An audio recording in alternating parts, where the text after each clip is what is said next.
Praėjo ištisi amžiai nuo tų laikų, kai vyrai vaidindavo moteris, nes moterims vaidinti buvo draudžiama. Ir net jei Holivude vis dar pasigirsta kalbų, kad nevienodai vertinamas skirtingų lyčių darbas, tačiau aktoriams moterims seniai nereikia įrodinėti, kad jos yra talentingos ir ne tik išorė, bet ir perduota žinute puošia filmą. Tokios yra ir Sidabriniai gervei nominuotos 5 aktorės. Antrą Sidabrinės gervės nominaciją šiemet pelnė Agnė Kaktaitė. Agnei filme teko toli gražu ne tik šokti, bet ir įsijausti į itin dramatišką personažą filme Sesės. Taip prašė manęs plaukus nusikirpti, ko aš visą laiką už pokytį, bet tuo metu man pačiai gyvenime vyko daug pokyčių. Ir sakau, bent plaukus man palikit kažkas stabilaus. Laikui nužymėti ten buvo labai reikalinga. Tai ir nusikirpau. Po jos gimimo prasidėjo nemiga ir naktimis aš visada įdavau tikrinti, ar jinai kvėpuoja. Reikėjo prisijaukinti, nes jis gan mažai emociškai išrašytas, viskas daugiau yra veiksmo palikta ir kaip tu tame veiksme su savo personažu būni. Justės personaže yra labai daug įtampos, pakrovos, kuri yra mažai išreiškiama, bet viduje yra labai didžiulė įtampa. Jinai labai bijo gyvenimo. Tikro. Ir norėtųsi ją kai kur papurtyti, kad gyvenk, ne tik būk.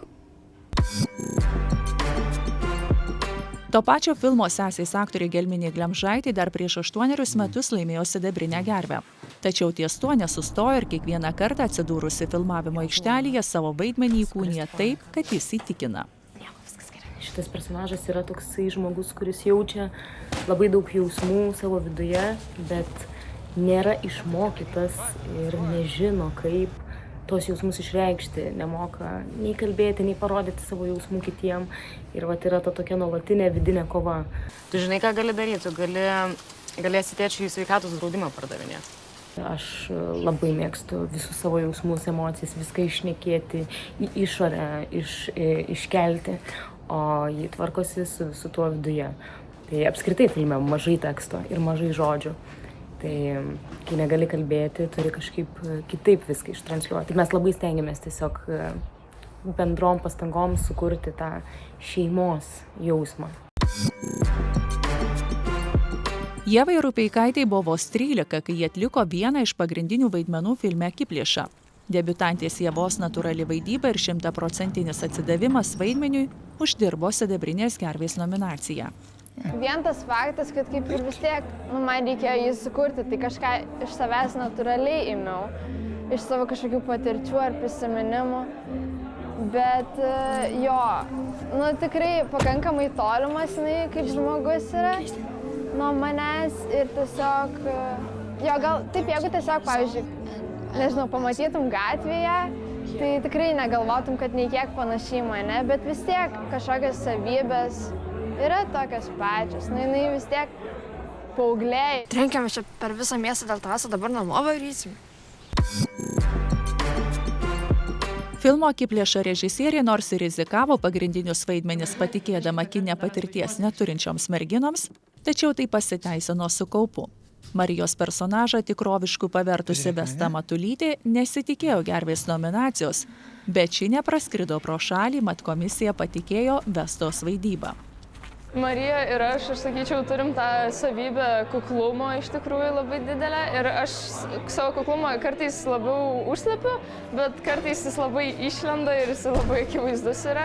Tai man kažkaip tas labai padėjo iš savęs ištraukti kuklumo pusę ir įdėti į Mariją, kadangi jinai irgi tokia prisibijanti, labiau uždara.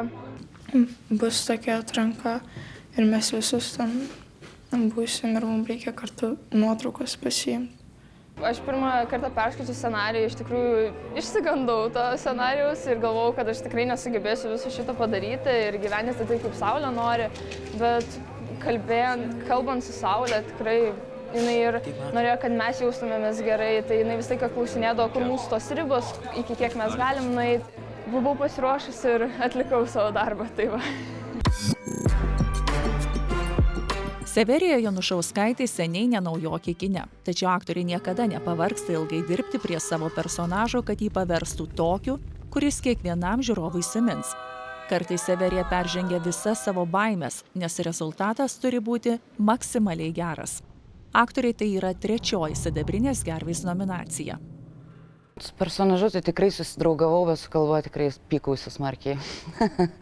Nes atrodo visiems, kad latvių ir lietuvių kalbos yra labai panašios, ne? Visada yra toks stereotipas. Bet iš tiesų ne velnio. Kalba man nėra pirminis iššūkis vis dėlto. Nežinau, jeigu man pasakytų, dabar staiga tu filmuojasi, nežinau, Korėjui, ar ne? Vis tiek man tai nebūtų pirminis iššūkis. Man pirminis iššūkis yra personažas. Mūsų tēvs labi noslēpa zeltu.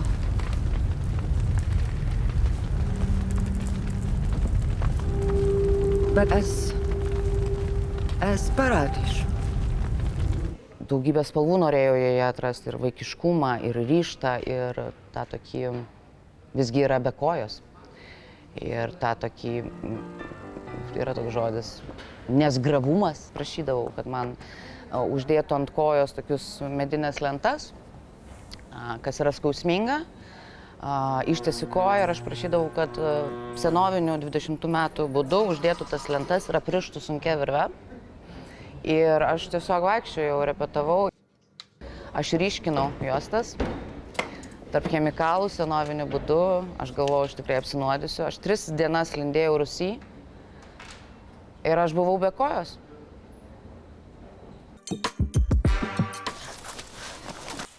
Tai kuri iš šių aktorių gaus sidabrinės gervės laimėtojos vardą? Aš. Čia vieša informacija? Šiaip nereali formuluotė. You're not to be to be, you're not to be to be, you're not to be to be.